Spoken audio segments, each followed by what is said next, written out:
Semeton Bali, apa kabar? Berita Bali kembali hadir menyapa Anda dengan saya, Nandita Putri. Serangkaian berita aktual tentang Bali telah kami siapkan untuk Anda. Berikut 3 berita utama hari ini.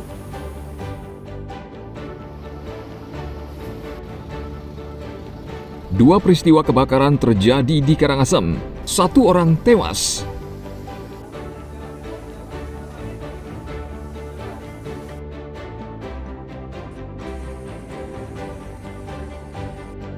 Polisi membebaskan sebagian orang yang ditangkap saat berunjuk rasa di depan Mapolda Bali dan gedung DPRD Provinsi Bali.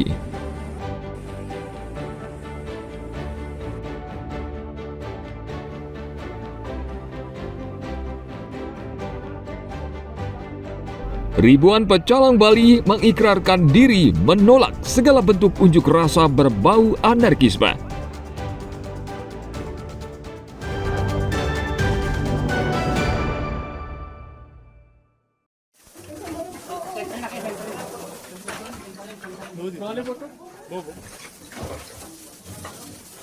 Dua peristiwa kebakaran terjadi pada Minggu malam 31 Agustus di Karangasem. Satu rumah terbakar milik Hasan Basri, umur 70 tahun di Kelurahan Subagan. Warga lanjut usia ini tewas terjebak dalam rumahnya dengan luka bakar 75%. Untuk hari ini ada 2 kejadian kebakaran yang di Kelurahan Padangkerte, itulah pelaporannya per 2016 ya.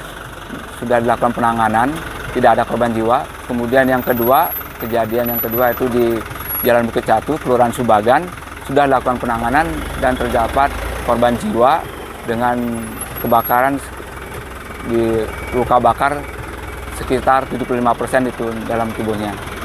Dan itu sudah dilakukan penanganan selanjutnya. Sejam sebelumnya, kebakaran juga menghanguskan rumah dan kios milik Jero Mangku Nyoman Budiasa. 4 mobil dinas pemadam kebakaran Karangasem meluncur ke lokasi dan petugas segera berjibaku memadamkan api agar tidak merembet ke bangunan lain. Menurut pemilik rumah, api kemungkinan berasal dari kios miliknya akibat korsleting listrik. Ia hanya bisa pasrah melihat api membakar habis barang-barangnya di dalam kios yang bernilai hingga 500 juta rupiah. Kejadiannya sekitar pukul 19.15. Dari detek api dari mana? Apinya itu dari arah Tenggara. Ini kebetulan di warung itu kan ada kulkas, kekeringan dan sebagainya. Gaya yang seperti itu. Ya. Itu dari arah kulkas ya? Ya. Oke. Itu yang terbakar apa aja Pak? Yang terbakar ya perlengkapan rumah tangga seperti itu, alat-alat. Warung juga ya? Ya, warung. Kemudian kamar, tempat tidur. Penyebab 2 kebakaran masih diselidiki polisi. Warga diimbau selalu mengecek instalasi listrik secara berkala dan tidak meninggalkan rumah saat kompor menyala. Tim Liputan melaporkan dari Karangasem.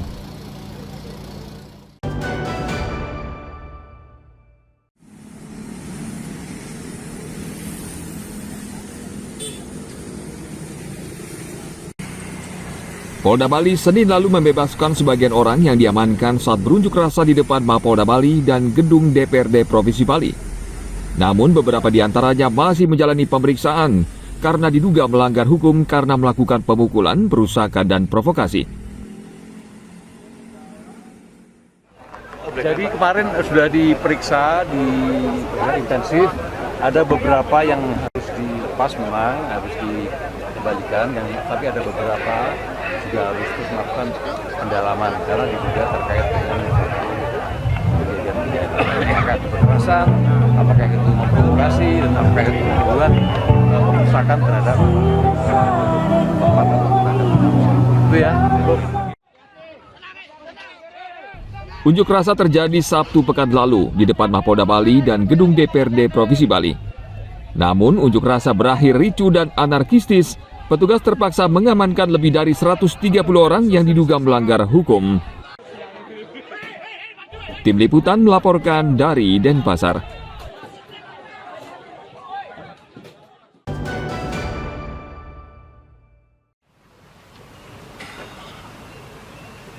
Tindakan anarkis menjadikan Bali tidak aman. Ribuan pecalang Bali mengikrarkan diri menolak segala bentuk unjuk rasa berbau anarkisme. Meski tidak memiliki kewenangan bertindak, namun para pecalang diperbolehkan memukul kulkul bulus atau kentongan sebagai tanda bahaya jika terjadi unjuk rasa anarkistis di wilayah adat mereka. Ikrar para pecalang se-Bali ini berlangsung di lapangan Puputan Niti Mandala Renon Denpasar, Senin pagi. Gubernur Bali, Kapolda Bali, dan Rem 163 Wirasatya serta unsur Forkompida ikut menghadiri acara ini. Para pecalang berikrar akan menjaga keamanan, keselamatan, dan kedamaian di wilayah adat seluruh Bali. Kami dengan tegas menyatakan menolak demo anarkis di Bali karena Bali sudah kondusif. Terima kasih. Jika di wewengkon desa adat ada terjadi kerusuhan, apakah pecalang bisa membunyikan kentongan, gokul bulus? Bisa, atas perintah Jeroben Desa. Jadi ketika ada demonstrasi di lingkungan desa adat, itu kewenangan desa adat untuk mengamankan wilayah wewengkon desa adatnya masing-masing. Itu bisa. Jadi dengan tegas saya katakan bisa, karena kami pecalang itu menjaga keamanan dan ketertiban di lingkungan wewengkon desa adat masing-masing. Pecalang tidak dibekali senjata. Pecalang cukup istilahnya di Bali memogol. Tapi sudah Ratu ingatkan, memang pendemo-pendemo dari dulu tidak ada mengarah ke pecalang. Itu Ratu hormati. Tapi diingatkan juga ya, jangan pernah menyakiti pecalang, walaupun tanpa senjata, tanpa tongkat. Ya. Langkah tegasnya sampai sejauh mana? Ya. Langkah tegasnya bisa dilakukan oleh pecalang sampai sejauh mana? Langkah tegasnya, ya tegas dengan ucapan. Itu pun ya, biasanya sih dihormati. Bawa keris dekat tuh. Aksesoris itu, keris itu aksesoris tuh. Ya, mungkin keris puntul atau mungkin keris kayu di dalamnya.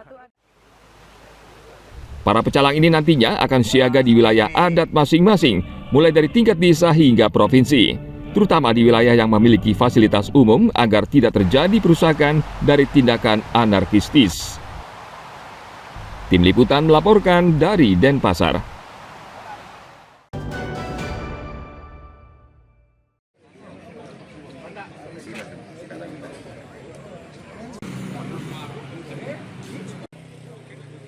Sekitar 50 pecalang dari desa adat di Jembrana ikut menjaga keamanan kantor DPRD Jembrana. Pelibatan para pecalang untuk mengantisipasi isu unjuk rasa anarkis yang menyasar ke kantor DPRD di sejumlah daerah. Ketua Pasikian Pecalang Bali Jembrana, Made Pande Dwi Putra mengatakan, pecalang siap membantu aparat keamanan menjaga situasi agar tetap kondusif. Artinya permintaan dari kedua dewan, di samping dia menjaga situasi, kami juga sudah mempunyai kesepakatan untuk menjaga. Menurut Ketua DPRD Jembrana Nimade Sri Sutarmi, adat istiadat Bali menjadi dasar yang kuat untuk melibatkan pecalang menjaga keamanan di Bali. Kami di pimpinan dan anggota DPRD secara kelembagaan ingin mengantisipasi, walaupun saya pribadi sangat yakin Jembrana ini sangat kondusif, sangat kondusif. Dan saya meyakini bahwa Jembrana tidak akan ada aksi-aksi semacam yang sudah terjadi di daerah lain. Cuman kita masih tetap harus antisipasi untuk menjaga kondusivitas itu. Siapa tahu, tanda kutip, kami tidak berani menuduh atau apa, ada penyusup yang masuk memprovokasi masyarakat yang sudah kondusif ini gitu. Nah karena itu kami ingin bekerja sama dengan adat, dengan pecalang, bahkan juga dengan di luar Hindu termasuk Banser, kita juga sudah berkomunikasi. DPRD dan sejumlah pihak berharap dengan kerjasama antara aparat keamanan, pecalang, dan pemerintah daerah, kondisi di Jembrana tetap aman dan tertib. Tim Liputan melaporkan dari Jembrana.